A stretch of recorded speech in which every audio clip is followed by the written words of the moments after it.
काशी के एक ब्राह्मण की कथा। जो भागवत का पाठ करते थे उनकी दीन दशा को भगवान ने स्वयं कैसे दूर किया। भागवत क्या है आज हम आपको बताते हैं। भागवत जी के काली स्याही से लिखे हुए श्लोक श्याम सुंदर हैं और उनके सफ़ेद पन्ने राधा रानी हैं। अब हम आपको काशी के एक ब्राह्मण की कथा सुनाते हैं। काशी नगरी में एक ब्राह्मण रहते थे। जब वे संस्कृत विद्यालय में शिक्षा प्राप्त करने गए तो उन्हें संस्कृत से बड़ा लगाव हो गया। एक दिन ब्राह्मण बालक के गुरु श्रीमद् भागवत लेकर आए और विद्यालय में बच्चों को भागवत महापुराण के बारे में ज्ञान देने लगे। वह ब्राह्मण बालक भागवत के श्लोकों को बहुत ही ध्यान से सुनने लगा। धीरे धीरे उस ब्राह्मण ने शिक्षा प्राप्त कर ली और वह अपने घर लौट आया। वह ब्राह्मण बड़ा हुआ। उस ब्राह्मण का मन श्रीमद् भागवत में ऐसा रमा कि और किसी भी कार्य में उसका मन नहीं लगता था। उसके धन न कमाने के कारण परिवार में सभी लोग दुखी हो गए।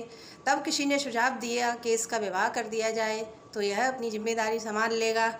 ऐसा सोचकर वह ब्राह्मण का विवाह कर दिया गया। धीरे धीरे उस ब्राह्मण के बच्चे हो गए और गृहस्थी का बोझ बढ़ गया। ब्राह्मण जैसे तैसे थोड़ा बहुत कमाता था, उससे उसका गुजारा नहीं होता था। एक दिन वह ब्राह्मण अपनी पत्नी से बोला, सुनो, मेरा मन किसी काम में नहीं लगता। मेरा मन तो श्रीमद् भागवत के श्लोकों को ही पढ़ने में लगता है, इसलिए अब तुम ही कमा के लाया करो। बेचारी ब्राह्मणी बाहर कुछ घरों में काम करने के लिए जाती और उसी से परिवार का भरण पोषण करती। एक दिन अचानक उनके द्वार पर कुछ साधु आ गए और भोजन करने की इच्छा व्यक्त करने लगे। वह साधु ब्राह्मणी के द्वार पर भोजन करने की इच्छा से बैठ गए। उस ब्राह्मणी के घर पर उस वक्त सभी भोजन कर चुके थे। ब्राह्मणी घर पर अब ऐसा कुछ भी नहीं था कि वह जिसे पकाकर साधुओं को भोजन करा सके। इसी चिंता में वह कभी रसोई में जाती तो कभी कमरे में, परंतु उसे ऐसा कुछ भी नहीं मिला जिससे वह उन साधुओं को भोजन करा सके। उस ब्राह्मणी को चिंता में देखकर एक साधु ने कहा कि आप चिंता न करो, हम आपके यहाँ भोजन करने किसी और दिन आएंगे। ऐसा कहकर वह साधु चले गए। अब वह ब्राह्मणी मन में सोचने लगी, यदि आज मेरे पति कमाते होते तो मेरे घर में साधु ऐसे भूखे न जाते। हमारे जीवन में भी उन्नति में यह भागवत ही बाधक है। इसी भागवत के कारण मेरे पति कुछ कमा नहीं पाते। यह सोचकर वह अपने पति के पास गई। उस समय ब्राह्मण भागवत पढ़ रहे थे। उस ब्राह्मणी ने ब्राह्मण के हाथ से भागवत छीनी और उसको फाड़कर ब्राह्मण के सिर पर मार दिया। उस ब्राह्मण से बोली, क्या दिया हमें इस भागवत ने? इसी भागवत के अध्ययन के में लगे रहने के कारण हमारे घर से साधुओं को भूखा जाना पड़ा। यदि आप भागवत का अध्ययन की जगह कमाने लगे होते तो साधु हमारे घर से भूखे न जाते। अब तुम इस घर में से चले जाओ, तब तक घर पर न आना जब तक इस भागवत से तुम्हारा प्रेम कम न हो।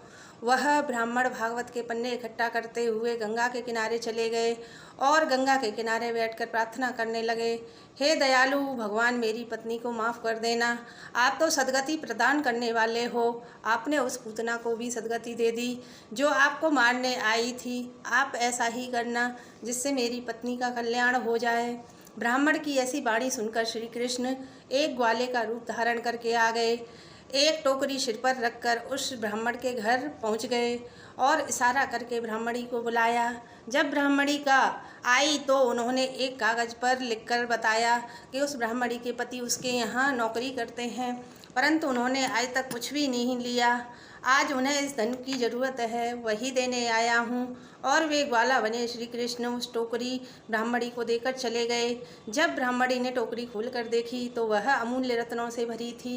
वह ब्राह्मणी सोचती है, जब मैं काम करने जाती थी, इसके बाद मेरे पति भी काम करने जाते थे और इतना धन कमा लिया। मैंने क्रोध में आकर उनकी श्रीमद् भागवती ही फाड़ दी और घर से निकलने को कह दिया। इसी सोचकर ब्राह्मणी ने बच्चों से कहकर ब्राह्मण को बुलाने भेजा।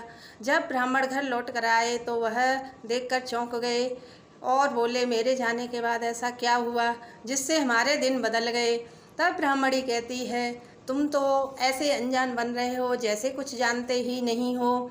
जब ब्राह्मण अमूल्य रत्न देखता है तो ब्राह्मणी से पूछता है, यह अमूल्य रत्न कहाँ से आए?